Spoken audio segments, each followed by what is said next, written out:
Tires. They're super important, but can also be super confusing. Let me help you with your next set. Today we are looking at 29565R20 Amp Terrain Pro ATP tires. This is an Amp brand tire. It is from the Terrain Pro all-terrain series that they offer.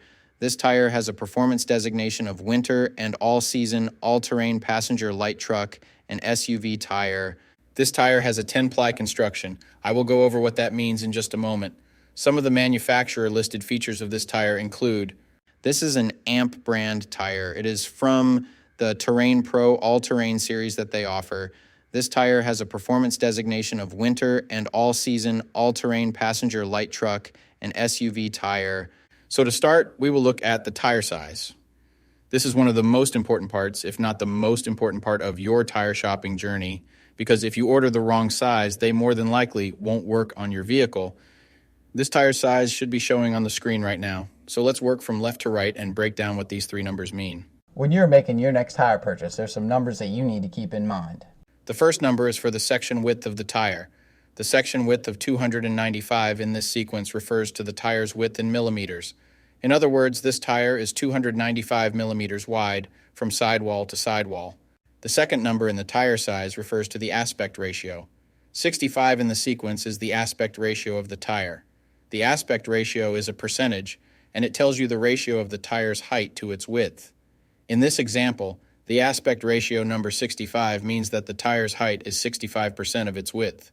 The third and final number of your tire size refers to the rim size or diameter. 20 is the diameter of the rim this tire will go on. The rim size of 20 in this scenario indicates that this particular tire would fit a rim with a 20-inch diameter. Keep in mind, this number is not negotiable. Unlike the first two numbers, you can't upsize and downsize this part. The only time this number will be different is if you are actually changing the size of your rim. So for example, if you find a fantastic deal on a set of 265/70 or 17 tires, you absolutely cannot use them in place of your current 265/70 or 16 tires, unless you are actually changing the rim size also from 16 to 17. Now, let's get into the other important info on a tire. Besides the three components that make up the tire size, the three other most important components are going to be the load index, speed rating, and ply rating or load range. Don't get confused by all those numbers. I'm going to break down what they mean right now. So this is where it gets a little more tricky. These three components will sometimes require some additional research to know what your vehicle needs. So let's start with the ply rating / load range. These tires have a 10-ply construction. Each designation represents a different term when looking at a tire. This can directly affect things like max tire pressure and also plays a part in the next two numbers we are going to talk about. When in doubt of the rating your vehicle requires, in most cases it is safe to go with the same rating your vehicle currently has, as long as it was replaced with the correct spec of tire last time they were replaced.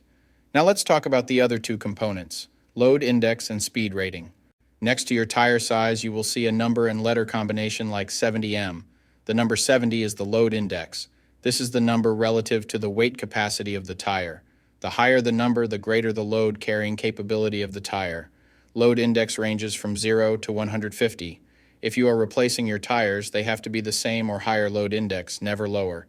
For example, if your current load index is 70, a tire of the same size with a load index of 73 would work for you, but not a tire of the same size with a load index of 67.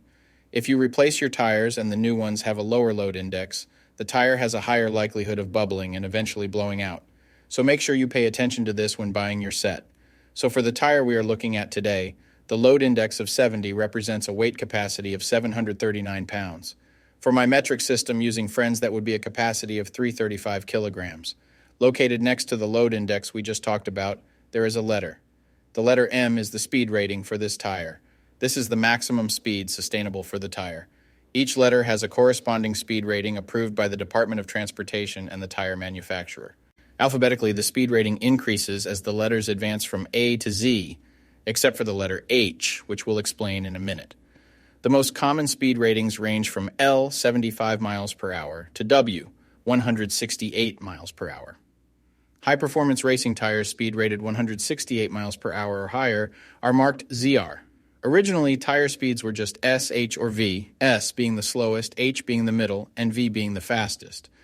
Over the years, as tire speeds have evolved, for whatever reason, H has always remained the same, 130 miles per hour.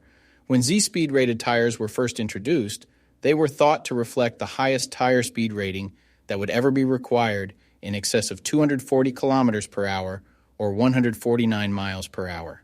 While Z-Speed rated tires are capable of speeds in excess of 149 miles per hour, how far above 149 miles per hour was not identified. That ultimately caused the automotive industry to add W and Y speed ratings to identify the tires that meet the needs of vehicles that have extremely high top speed capabilities. So the speed rating of H in the case of this tire means that this tire is rated for speeds of 130 miles per hour or 210 kilometers per hour.